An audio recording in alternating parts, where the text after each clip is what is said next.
Buenas noches, hermanos. Aquí pues me da gusto poderlos saludar y pues continuar estudiando la palabra del Señor. Sabemos que tenemos un largo camino que recorrer siempre con la palabra del Señor, es siempre estar estudiando, escudriñándolas, y la verdad es de gran bendición, la verdad, el poder estar escudriñando sus escrituras. Vemos día a día lo que el Señor siempre está tratando de hablarnos, y a veces nosotros, por no estudiar, por no escudriñarlas, no entendemos a veces lo que Él quiere decirnos. Les digo, el libro de Crónicas, cuando yo lo empecé a leer, decía yo: Señor, ¿qué voy a hacer con tanta genealogía, esto, lo otro? Pero el Señor nos va hablando siempre en su palabra, y es de gran bendición, la verdad, el poder estudiarla. Y pues, hermanos, sé que los que nos están escuchando en los estudios, pues somos bendecidos por Él, le damos gracias por ello, y pues esperemos que se siga extendiendo la palabra del Señor cada día más. Sabemos que es de gran necesidad para este mundo perdido en el que vivimos, pero Dios, sabemos que es un Dios sabio, y Él sabe en qué momento les toca a sus corazones. Pues vamos a continuar con Crónicas. Ahora vamos a ver el capítulo 9, y pues para entrar de lleno, bueno, vamos a poner primero estos momentos en oración, ¿no? Cerramos nuestros ojos. Señor bendito, Padre celestial, Señor grande y hermoso que eres, Padre, te damos gracias, Señor, porque nos has permitido siempre, Señor, estar aquí en momentos contigo que son de agrado para nosotros, y que, Señor, tengamos siempre nosotros ese deseo, que no haya renuencia por parte de nosotros para poder escuchar tu palabra, Señor. Queremos nosotros seguir creciendo, Padre bendito, y agradarte, servirte en todo. No queremos ser esos hijos rebeldes. Y Padre celestial, te pongo estos momentos, Padre bendito, y que seas tú el que hable, Señor, el que tú dirijas estos tiempos. Gracias, Padre hermoso, por ello, y todo te lo pido, Señor, en el nombre de tu Hijo Jesucristo. Amén. Y bueno, el título en sí se llama No importa cómo eres, Dios siempre te recibirá con amor. Y Crónicas habla mucho del servicio, pero también de las rebeliones, y vemos que el ser humano siempre se ha rebelado a través de la historia, ¿no? Y esas rebeliones siempre ha habido realmente muchas consecuencias, y han sido a veces nefastas. ¿Pero por qué? Porque, primera, porque caemos en pecado. Segunda, porque no estamos acostumbrados a obedecer. Realmente ve uno leyes, reglas en todos lados, y mucha gente yo que conozco se molesta por tener esa disciplina. Podemos llamarlo escuela, trabajo, en la casa misma hay reglas, y la rebelión siempre trae consecuencias.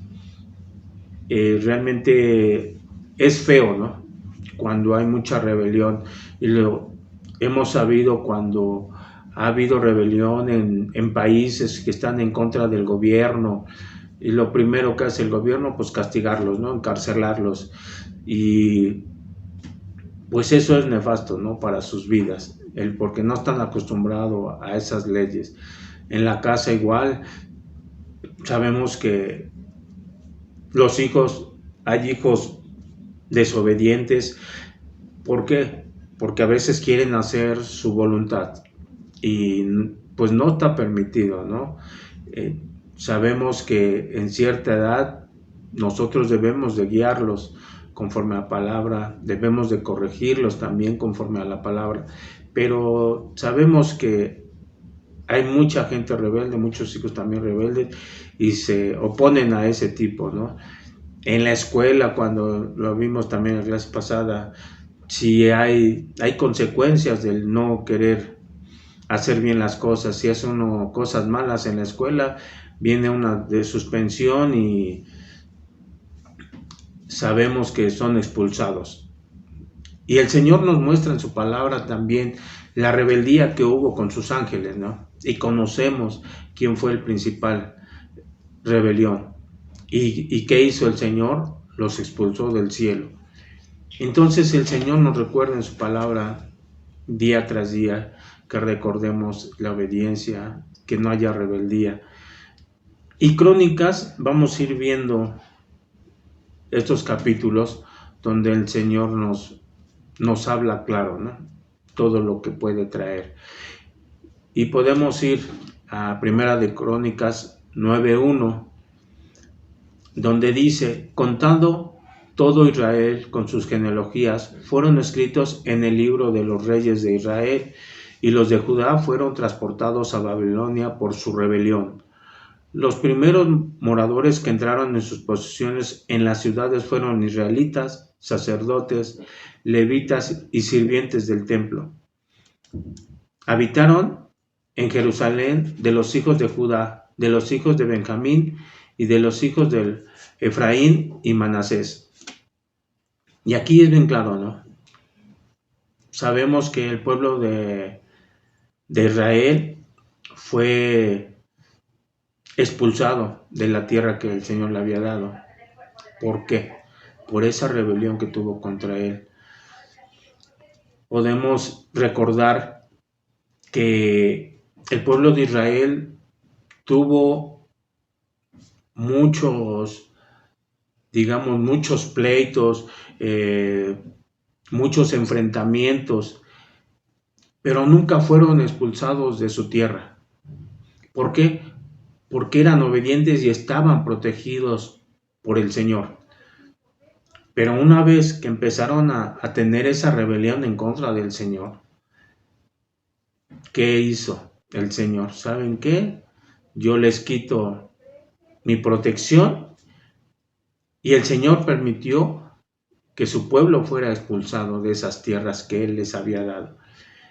Y aquí nos habla de que nuevamente, ¿no?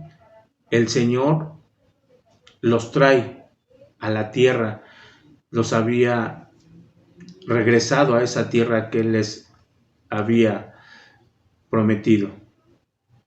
Pero ¿por qué permitió el Señor regresarlos, no? Ellos estaban ya arrepentidos, estaban realmente, pues, no sé, en un momento muy acongojados de estar fuera de sus tierras. Y cuando ellos reconocieron que habían estado en rebelión y se arrepintieron, el Señor los restauró. Nuevamente les permitió regresar todo, ¿no? Y eso es lo que debemos nosotros hacer cuando a veces hay rebelión de nosotros, por parte de nosotros hacia el Señor. Nosotros debemos de saber regresar con un corazón arrepentido, un corazón sincero. Sabemos que cuando algo no nos gusta o nos está poniendo el Señor reglas o nos está tratando de corregir, hay rebelión, hay rechazo hacia Él. Queremos hacer lo que, entre comillas, nosotros está bien. Sabemos que si no tenemos la sabiduría de Dios, llegamos a tomar decisiones muy equivocadas, y eso es parecido a las consecuencias que tuvo el pueblo de Israel, ¿no? Nosotros vamos a tener consecuencias graves. Y te quiero decir algo, hermano, tú eres fiel y crees en el Señor, porque si es así, no tienes de qué preocuparte. Tú sabes que realmente vas a contar con la protección del Señor para cualquier cosa. Pero si tú te llegas a poner en contra de Él, hermano, dice uno, te puede ir o nos puede ir como en feria, ¿no? Dicen, sabemos que siempre, cuando estamos bien con Él, siempre tenemos su protección. Cuando nos ponemos en rebeldía, el Señor nos puede corregir y puede decir, el Señor no te va a matar. No, el Señor simplemente te va a permitir que hagas lo que quieras. Él se hace a un lado, te quita su protección,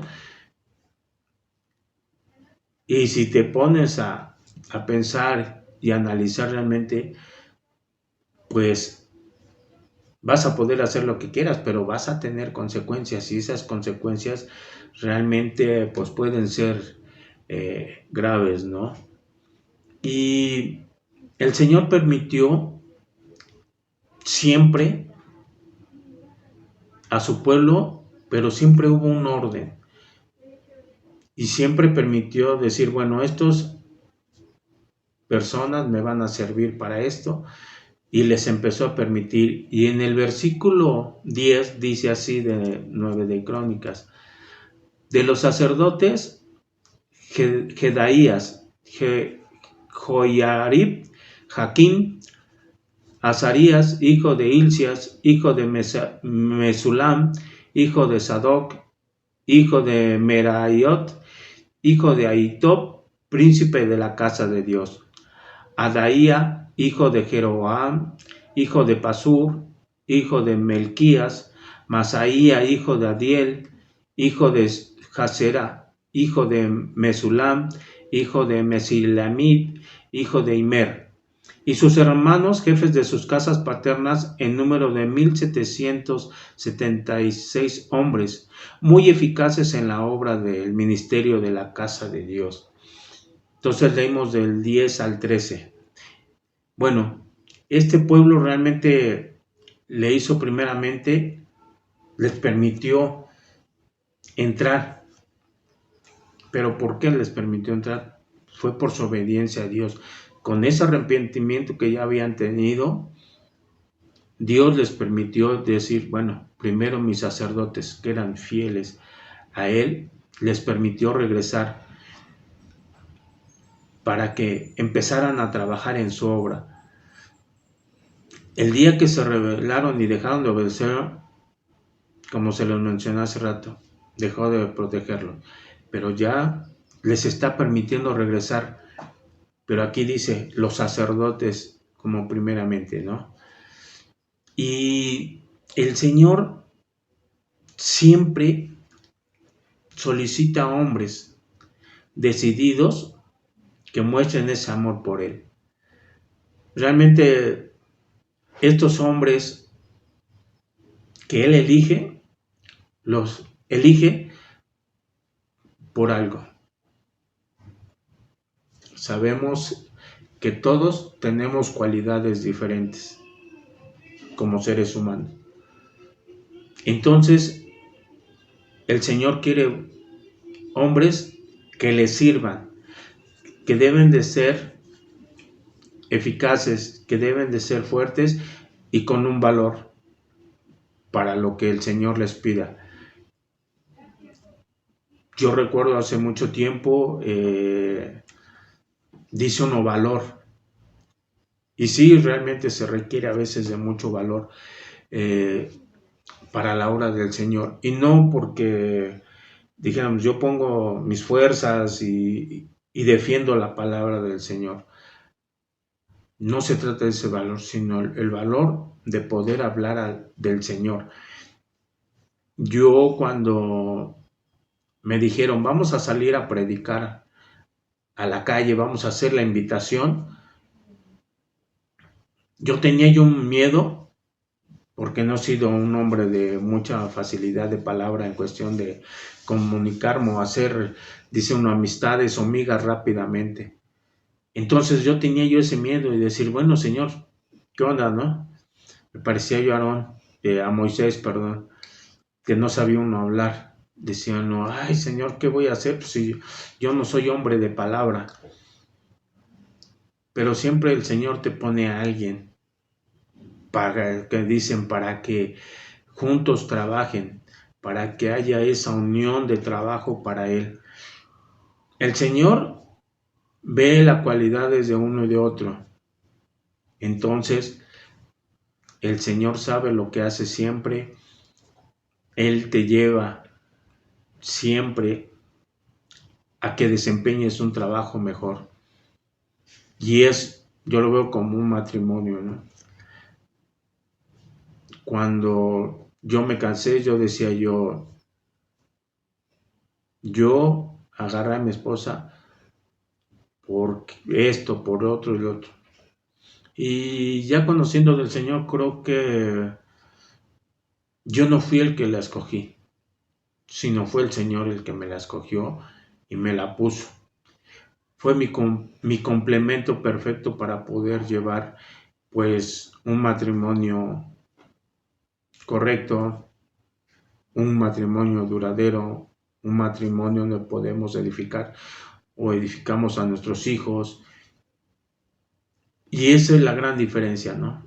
El que yo decía yo la escogí, yo veía, pues, ok, pues me gustaban ciertos aspectos físicos de mi esposa, me gustan, ¿no? Que era esto, lo otro. Pero yo me fijaba en aspectos terrenales. Cuando el Señor me daba el complemento que realmente me iban a servir a futuro para conocerlo y para poder seguir los pasos que el Señor quería. Él es sabio, Él conoce el presente, pasado y futuro, y Él sabía lo que era mejor para mí. Y eso fue lo que siempre, a partir de lo que lo conozco, ha guiado mi vida, ¿no? Que me dio una pareja ideal para mí. Entonces ahí le digo, realmente pues sí se requiere de mucho valor y conocer las cosas, porque a veces dice uno por sus propias fuerzas no puede uno. Y también el servicio. Y nos sigue mencionando el Señor servicio. Y vamos a leer Crónicas 9 del 17 al 22. Y dice la palabra del Señor en el 17. Y los porteros, Salún, Acum, Talmod, Aimán y sus hermanos Salún era el jefe. Hasta ahora entre las cuadrillas de los hijos de Leví han sido estos los porteros de la puerta del rey que está al oriente. 19 dice, Salún, hijo de Core, hijo de Abiasab, hijo de Core, y sus hermanos, los coreitas, por la casa de su padre, tuvieron a su cargo la obra del ministerio, guardando las puertas del tabernáculo como sus padres guardaron la entrada del campamento de Jehová. Y Fines, hijo de Eleazar, fue antes capitán sobre ellos, y Jehová estaba con él. Zacarías 21 dice, Zacarías, hijo de Meselemías, era portero de la puerta del tabernáculo de reunión. Todos estos escogidos para guardas en las puertas eran 212 cuando fueron contados por el orden de sus linajes en sus villas, a los cuales constituyó en su oficio David y Samuel el vidente. Y aquí, si nos damos cuenta, el Señor nos habla de toda una genealogía que le está sirviendo al Señor. Y a cada uno le dio una tarea, ¿no? Y esa tarea siempre fue, pues, muy bien organizada, ¿no? Con un desempeño para el trabajo de lo mejor, porque sabían que era para el Señor. Pero también, ¿cómo se organiza un trabajo? ¿Cómo puede salir mejor un trabajo? Debe de haber un líder. Siempre debe de haber un líder, el que diga, esto se debe de hacer así, tú te dedicas a hacer esto, tú te dedicas a lo otro. Yo lo viví por muchos años. Yo fui supervisor, tenía yo a cargo gente, y yo tenía yo que organizar a la gente, porque yo tenía yo que realizar un trabajo X que me dejaba mi jefe. Yo me dedicaba yo al mantenimiento. Entonces había ocasiones, más en vacaciones, no se veía eso, que teníamos que sacar o realizar el mantenimiento preventivo y correctivo de muchas máquinas, y teníamos un tiempo determinado para hacer las cosas. Entonces, si no lo organizaba uno, se volvía un caos. Y eso por experiencia también, ¿no? Porque hubo ocasiones que no había jefes y se les dejaba asignar sus tareas y no había un líder y todos hacían lo que querían. Pero entonces aquí el Señor nos muestra, ¿no? El líder. Y aquí en la iglesia debe de ser lo mismo. Sabemos que contamos con un líder supremo que es el Señor. Él nos da su palabra, nos dice en qué debemos de trabajar. Y el Señor puso un siervo a la cabeza del templo, y en el cual nosotros debemos de ser fieles primero al Señor y después a nuestro líder. ¿Por qué? Porque Él nos va a organizar para realizar las tareas necesarias. Nosotros, cada uno, cuando recibimos las tareas que se nos asignan en la iglesia, realmente debemos de hacerla con ese gusto, con esa fidelidad, con amor, sin desorden, a veces, ¿no? Porque nos hemos dado cuenta, ¿no? Me acuerdo hace 2 años, cuando hubo que hacíamos el limpiatón, ¿no? Si no había un orden, eso se volvía un caos. Entonces siempre debemos de contar con un líder y aquí lo vemos, ¿no? Hubo una muy buena organización y cada uno desempeñaba su trabajo. Y este trabajo, como les digo, siempre debe de ser con gusto, con ese deseo de trabajar para la obra del Señor. Como siervos, nosotros debemos de obedecer. Y cuando recibimos un trabajo, pues no debe de haber en nuestro pensamiento, en nuestro sentir, el que a mí me asignaron esto y no me gusta, y lo que me gusta no me lo asignaron, se lo dieron a otro hermano. A veces esto puede caer a disgusto de uno, ¿no? Puede haber choques, puede haber enojo o desánimo de querer hacer las cosas, pero deben ser al contrario. Ya lo hemos dicho, cualquier trabajo que es para el Señor es digno de hacerlo, y hacerlo con los mejores deseos, con las mejores intenciones, dar lo máximo para nosotros en el trabajo que se nos asigne. Podemos llamarle de mantenimiento, de predicación, de trabajar, dando estudios, no sé. Ya lo hemos visto, hay mucho trabajo que realizar. Y si no lo hacemos, vamos a estar en rebelía contra nuestro Señor. Aquí lo vemos con fines, ¿no? Dice que Él estaba a la cabeza. El Señor lo había puesto. Y Dios estaba con Él. Entonces también nosotros sabemos que a nuestro líder, Dios está con Él. Y que Dios le está hablando para que se pueda realizar su trabajo lo mejor posible. Y eso es lo que siempre debemos de buscar, ¿no? El estarle de cualquier modo, servirle. Sabemos que al Señor lo vamos a adorar de muchas formas. Y una de ellas es sirviéndole. Y ahorita vamos a ver en los siguientes capítulos del 23 al 33, donde nuevamente nos sigue mencionando el servirle. Dice, así ellos y los hijos de los porteros por sus turnos a las puertas de la casa de Jehová y de la casa del tabernáculo. Y estaban los porteros a los 4 lados, al oriente, al occidente, al norte y al sur. Y sus hermanos que estaban en sus aldeas venían cada 7 días, según su turno, para estar con ellos. Por 4 principales de los porteros levitas estaban en el oficio y tenían a su cargo las cámaras y los tesoros de la casa de Dios. Estos moraban alrededor de la casa de Dios porque tenían al cargo de guardarlas y de abrirlas todas las mañanas. Algunos de estos tenían a su cargo los utensilios para el ministerio, los cuales se metían por cuenta y por cuenta se sacaban. y otros de ellos tenían el cargo de las vajillas y de todos los utensilios del santuario, de la harina, del vino, del aceite, del incienso y de las especias. Y algunos de los hijos de los sacerdotes hacían los perfumes aromáticos. Matatías, uno de los levitas, primogénito de Salún coreíta, tenía a su cargo las cosas que se hacían en sartén, y algunos de los hijos de Coat y de sus hermanos tenían a su cargo los panes de la proposición, los cuales ponían por orden cada día de reposo. También los cantores, jefes de familia, de los levitas, los cuales moraban en las cámaras del templo, excepto de estos servicios, porque de día y de noche estaban en aquella obra.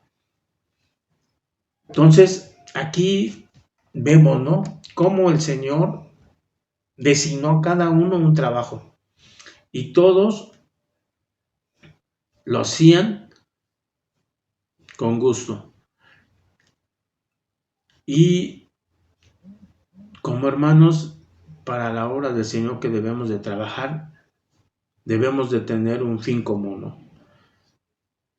El que el cuerpo de Cristo siga creciendo, que la iglesia siga creciendo, porque sabemos que trabajar para el Señor, le dije en el pasado tema, ¿no?, siempre va a haber una recompensa, siempre vamos a salir ganando. Y me viene a la mente cuando uno es recién convertido y estamos llenos y queremos llenarnos de la palabra del Señor y queremos trabajar y queremos hacer esto y queremos hacer lo otro y ya no sabemos cómo, pero queremos trabajar. Eso es bueno, hermanos, que lo hagamos. Pero como lo venimos mencionando dentro del estudio, siempre hay un orden, siempre hay un líder al cual debemos obedecer. Y no porque no se nos dio esta tarea, nos desanimos, se nos vengan abajo, ¿no? Ese ánimo que teníamos, que yo, no, pues yo quería hacer esto y pues no se me permitió, o tal vez ni lo habló, ¿no? Como en muchas ocasiones. Pero te invito, hermano, que si tú tienes deseos de servirle al Señor, como en la escuelita, ¿no?, levantes la mano y hables con el líder, con el pastor, y digas, ¿sabes qué? Pues yo tengo deseos de trabajar en esto. Hay trabajo para esto, hay trabajo para lo otro. Empecemos por algo, ¿no? Como dicen, demos nosotros el primer paso para saber quién es el que desea trabajar. Y no que a veces tengamos que decirle o señalarlo, ¿no? Decirle, oye, ¿quieres trabajar para el Señor? Sabemos que debemos de tener esa actitud de servicio, que cualquier rol que nos dé el Señor lo debemos de desempeñar, pero como dicen, al 100%, ¿no? No al 100%. Yo en el trabajo había encuestas a veces laborales y se les preguntaba a la gente realmente cuánto era el porcentaje de trabajo que realizaban, y esa encuesta realmente era pobre, ¿no? Porque muchos a veces van a desempeñar 8 horas, bueno, se les paga 8 horas de trabajo y realmente el porcentaje de esas 8 horas que trabajan es muy, muy, muy poco, pero sí debemos nosotros dar el 101% para la obra del Señor. Siempre debemos de trabajar y no tener ese enojo si no nos dan el trabajo, porque cada trabajo tiene una responsabilidad, tiene realmente, ¿cómo les diré? Hijos, no tengo ahorita la palabra, pero una de esas es responsabilidad y yo lo veo mucho en la responsabilidad del que lleva los dineros en la iglesia, porque eso de llevar dineros en la iglesia, todo lo que se recolecta, la verdad es la persona que pusieron debe ser realmente muy confiable, que tenga mucha honradez, responsabilidad y honestidad. Todos como cristianos debemos de tener estas cualidades. Ya lo vimos en estudios anteriores, pero a veces mucha gente se les olvida. Y el pastor ha puesto a gente responsable en cada uno de los trabajos que se requiere para el Señor. Pero le digo, eso de la contabilidad o los dineros, hijos, creo que es uno de los de mayor peso. ¿Por qué? Porque el dinero es muy tentador. Yo lo he visto a través del trabajo, en muchas iglesias han peleado por los dineros, porque ya vimos hasta el Señor, sus 12 discípulos. El que era el administrador le pellizcaba, le encantaba el dinero. Entonces, les digo, hermanos, el líder siempre sabe en qué momento poner a quién en estos. Y a partir del 34 hasta el versículo 44, realmente es una nueva genealogía. Bueno, no es nueva, sino el Señor nos vuelve a mencionar la genealogía de Saúl, sus antepasados y sus descendientes. ¿Por qué? Porque en el versículo 10 el Señor nos vuelve a mencionar, muy poco, pero es parte de su palabra. Y en estos versículos nos recuerda el Señor realmente que el linaje de Saúl no fue extirpado, no fue borrado de la tierra de inmediato con la muerte de Saúl y sus hijos, sino que todavía dejó 12 generaciones que se tienen contadas en la palabra del Señor. Y esto para que nosotros recordemos, ¿no? Y viendo todo lo anterior de su pueblo que el Señor les permitió, a veces le damos la espalda al Señor, nos ensuciamos nuevamente de lo limpio que estábamos, pero el Señor, no importa cómo estemos, Él nos va a recibir siempre con los brazos abiertos, siempre nos va a recibir con ese amor. Ahí está la parábola del hijo pródigo, todos la conocemos, la hemos visto, la hemos leído, y entonces pues ese es el estudio de Crónicas 9, hermanos.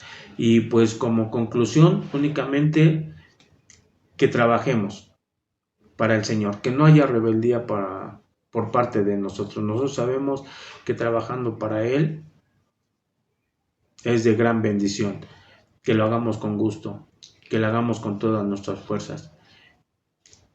Y Él, a pesar de que hemos caído esto o lo otro, siempre nos va a levantar y nos va a sacudir como buen Padre que es. Amén, hermanos. Hermanos, entonces aquí concluimos y pues vamos a terminar con una oración. Señor bendito, Padre, gracias te damos por estos momentos, Señor, y que tú permitas, Señor, que estos estudios, Señor, les lleguen a mucha gente, que lo escuchen y que entiendan y que sean hacedores, Padre, que no haya rebelión por parte de ellos, Señor, de este mundo tan mal que está, Padre. Que, Señor, ellos levanten la vista hacia ti y que vean, Señor, que tú eres un Dios amoroso y que siempre nos vas a recibir tal y como estemos, Señor. Gracias por ello, Señor, y todo te pido en el nombre del Señor Jesucristo. Amén. Y pues, hermanos, invitarlos nuevamente los días miércoles, o bueno, todos los estudios 8:30, a partir del miércoles con Segunda de Reyes. El día jueves estamos ya viendo Salmos. El día viernes el desafío del amor a prueba de fuego. El día sábado por la mañana para los pequeños, que aprendan desde la palabra del Señor desde pequeños. Y por la noche continuaremos con Crónicas, Primera de Crónicas. Y el día domingo, hermanos, los esperamos el día de mañana a las 11 de la mañana para que estemos ahí para adorar a nuestro Dios con Lucas, que estamos ya en el capítulo 14 a partir del 15. Entonces, bendiciones, hermano, y nos vemos el día de mañana.